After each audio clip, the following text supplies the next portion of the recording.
और साहित्य पढ़ने से पहले ये भी लगता है कि सब महाकवि हैं। मुझे भी लगता था अपने बारे में। एक डायरी थी, मैंने उसमें खूब कविताएं लिखी थी और मैं मतलब आशु कवि का मतलब तुरंत कविता लिख सकता है, जो वैसा था। तो मैं तो ऐसे बोलता था कि कौन से रस की चाहिए बताओ।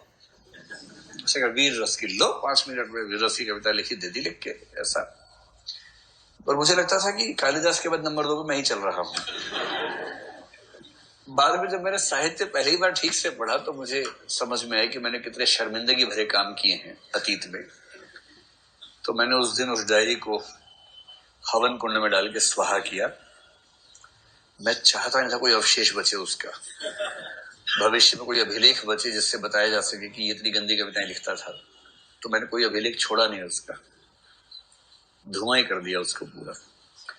उसके बाद से इसको मैं अपना धार्मिक दायित्व तो मानता हूं कि मेरे ही जैसे जो और कवि हैं उनको भी कविता लिखने से रोकूं, ताकि कविता के साथ छेड़खानी न हो।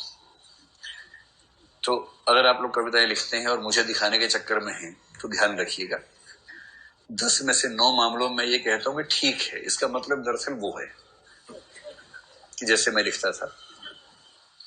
एक आध मामले में कहूंगा हाँ शानदार है, अब जरूर लिखिए। बाकी को बोलता हूँ कि लिखिए, क्या दिक्कत है। कागज आपका, पेन आपका, समय आपका, आपका अधिकार है, कोई मना थोड़ा कर सकता आपको। लिखिए। तो कविता लिखने को मजाक मत समझिएगा, मैं इसलिए कह रहा हूं कविता लिखना मजाक नहीं होता। जो अक्सर हम करते हैं तुकबंदी करते हैं। जैसा एक भद्दा सा गाना हाल ही में आया था, इसमें तेरा घाटा मेरा कुछ नहीं जाता, घाटा जाता, ये बच्चों वाली बातें हैं। भद्दी तुकबंदी इसको शुक्ल जी कहते थे। तुक से तुक भिड़ाना, इसको लोग कविता कह बैठते हैं। मैं वहां गया, अब गया के बाद क्या आएगा? गया, बया, आया, नया, नया आ रहा है।